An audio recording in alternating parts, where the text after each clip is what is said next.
विभाजन एल्गोरिथम का प्रयोग करके निम्नलिखित का मौसा यानी एचसीएफ जो है हम लोग को ज्ञात करना है। और 4 क्वेश्चन आपके सामने स्क्रीन पे दिख रहे होंगे, जिसमें से 2 क्वेश्चन को आज जो है हम बनाकर बताएंगे कि यूक्लिड विभाजन एल्गोरिथम की सहायता से जो है कैसे किसी 2 संख्याओं का एचसीएफ जो है निकाला जाता है। तो देखिए यूक्लिड विभाजन एल्गोरिथम क्या होता है उसको थोड़ा सा हम लोग समझेंगे। यूक्लिड विभाजन एल्गोरिथम जो होता है, विभाजन एल्गोरिथम वो आपका होता है a बराबर बी क्यू प्लस आर, जहां 0 से बड़ा बराबर r और r से बड़ा b होता है। 0 से बड़ा बराबर r और r से बड़ा b होता है। तो ये आपका यूक्लिड विभाजन एल्गोरिथम ये क्या है, एकदम शॉर्टकट में, एकदम संक्षिप्त में आप बात को समझे कि जब हम लोग किसी संख्या से किसी संख्या में भाग देते हैं, फॉर एग्जाम्पल के तौर पे 3 से अगर हम लोग 7 में भाग देते हैं तो 3 दूना होगा 6 और बचेगा कितना 1। तो इसको हम लोग बोलते हैं भाज्य, यानी यूक्लिड की भाषा में इसको हम लोग कह सकते हैं a, इसको हम लोग बोलते हैं भाजक और इसको हम लोग यूक्लिड की भाषा में b कहेंगे। और ये हमारा भागफल है जिसको हम लोग q कहेंगे,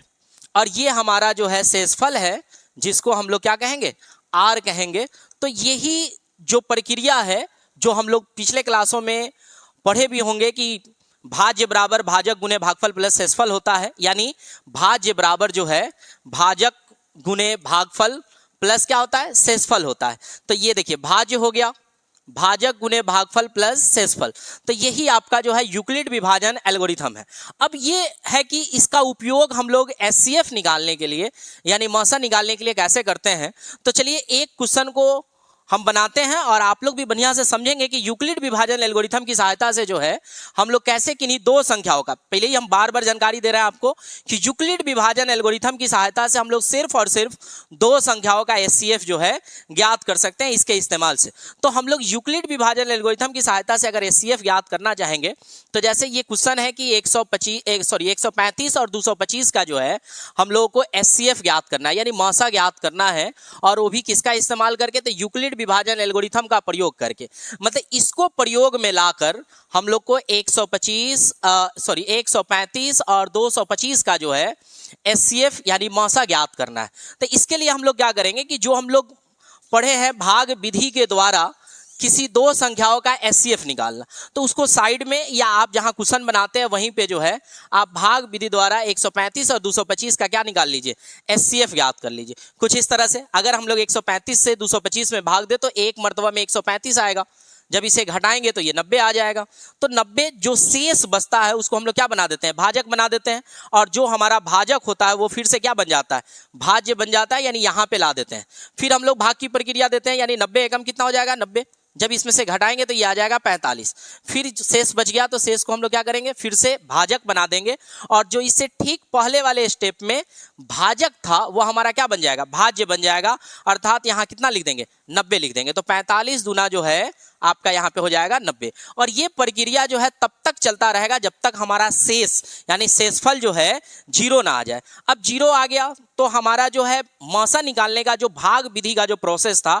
वो कंप्लीट हुआ, और लास्ट में भाग देने वाला जो संख्या है वो क्या है 45 है, और यही हमारा क्या है एचसीएफ है। लेकिन ये किस विधि से है भाग विधि से है, और इसी की सहायता से यूक्लिड विभाजन एल्गोरिथम को हम लोग बहुत आसानी से जो है बना लेंगे कर लेंगे। कुछ इस तरह से देखिए, अगर हम लोग को बनाना है एक नंबर को तो हम लोग जो है लिखेंगे 135 और 225, इसको लिख लिए, और इसमें जो है जो बड़ा वाला संख्या होगा उसको हम लोग a कहेंगे, अर्थात 225 जो होगा आपका वो क्या कहलाएगा a कहलाएगा, और जो छोटा वाला संख्या होगा उसको हम लोग b कहेंगे। क्योंकि एचसीएफ निकालने के लिए हमेशा जो है हम लोग बड़ा संख्या में ही छोटा संख्या से क्या करते हैं भाग देते हैं, ताकि उसका एचसीएफ हम लोग आसानी से ज्ञात कर सके। तो यहाँ इतना लिखने के बाद हम लोग जिस फॉर्मेट का इस्तेमाल कर रहे हैं यानी यूक्लिड विभाजन एल्गोरिथम से लिख देंगे, यूक्लिड विभाजन एल्गोरिथम से। तो यहाँ यूक्लिड विभाजन एल्गोरिथम अभी अभी हम आप लोगों को बताएं क्या होता है, a बराबर बी क्यू प्लस आर, जहां 0 से बड़ा बराबर r और r से बड़ा b होगा।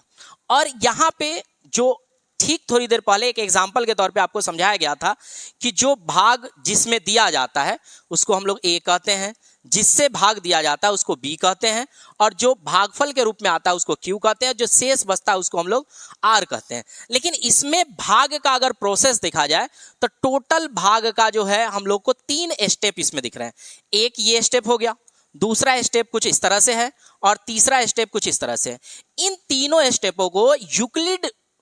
के फॉर्मूला पे हम लोग क्या कर देंगे, सेट कर देंगे। अगर हम बात करें पहला स्टेप का, step wise step, first step में अगर देखें तो ए का मान है 225, तो यहाँ ए के जगह पे हम लोग ए के जगह पे लिख लेंगे 225, और फिर बराबर बी के जगह पे कितना है तो 135 है, तो यहाँ क्या लिख लेंगे 135 लिख लेंगे, और फिर गुना क्यू के जगह पे आप देख सकते हैं कितना है 1, तो 1, और प्लस आर के जगह पे है 90, तो हम लोग 90 लिख लेंगे। और फिर अगले स्टेप को इसी पे जो है आगे हम लोग प्रदर्शित कर देंगे। तो अगले स्टेप में अगर देखा जाए तो ए के जगह पे आपका कितना है 135 है, तो 135 बराबर बी के जगह पे आप जब देखेंगे यानी सेकेंड स्टेप में भाग देने वाला जो संख्या है वो कौन है 90 है, और भाग जो दिए थे तो भागफल के तौर पे कितना आया 1, तो 1 हो जाएगा, और प्लस शेष का मान इस स्टेप में यानी सेकेंड वाले स्टेप में आप देख सकते हैं ध्यान से यहाँ कितना है, शेषफल के जगह पे तो 45 है, तो 45 लिख लेंगे। और इस पे यूक्लिड पे भी तब तक हम लोग लिखते जाएंगे जब तक हम लोग को शेष 0 ना दिख जाए। तो तीसरा स्टेप जब देखेंगे तो इसमें देखिए ए का मान कितना है आपका 90 है, तो हम लोग यहाँ क्या लिख लेंगे 90 लिख लेंगे बराबर। फिर बी के वैल्यू को जब आप देखेंगे तो आप पाएंगे कि बी का वैल्यू कितना है 45 है, तो 45, और गुने क्यू का मान जो है आप देखेंगे यानी भागफल कितना है 2, और फिर प्लस शेष जो है अब क्या है 0। तो यूक्लिड विभाजन एल्गोरिथम में यह स्पष्ट है कि जिस स्टेप में